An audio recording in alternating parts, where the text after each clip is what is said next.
parts of Frontier Days that I like the best, being from the country. I like the livestock show, and I'm very involved with the livestock end of it.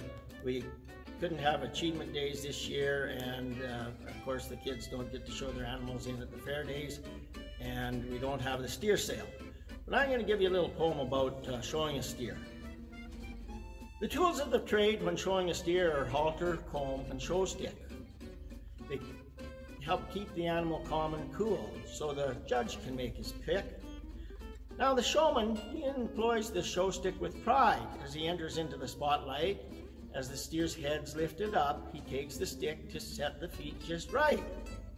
Now our steer may show a little apprehension as the judge draws near, so he takes the stick and scratches his belly to help him overcome the fear.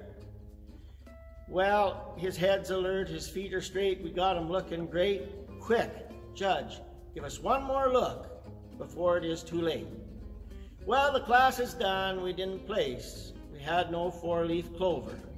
I think I found one more use for this stick if the judge had just bend over.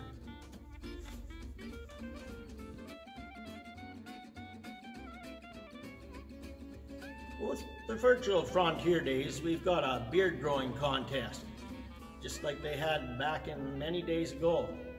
Now, once it's over, there's a few guys that'll have to go to a barber, and you know how this pandemic is, your hair's a little bit long, just like mine. So we're looking for a barber when this is all done.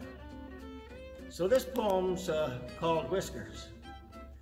Now as years fade away and black hair tints to gray, white whiskers adorn one's chin. Now the barber, or the cowboy, he gets into the chair, time to trim his sparse hair. And the barber meets him with a grin. He said, "How are you today beneath that hair gray? Can I thin out this ever-thinning top?" Well, the cowboy replied, brushing his hair to the side, "Let's get my money's worth of this sparse hair crop." He said, "Trim her up good. And then if you would, I'd appreciate a real close shave today. You see, the wrinkles on my cheek make it hard for me to sneak my razor over it to whisk those whiskers away." Now from the shelf on the wall, the barber produced a little round ball. He said, "Put this in your mouth to push out your cheek."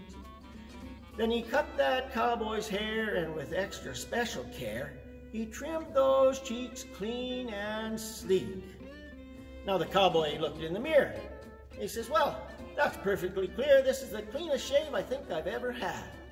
As he handed the barber the ball, he said, "That was a pretty clever call, but if I'd have swallowed that rascal, it might have been bad." Well, the barber replied with a grin as he brushed off his chin. He said, "Probably wouldn't have hurt you none. You see, it would have made its way through you the next day. Then you could have just bring it back, like all the others have done."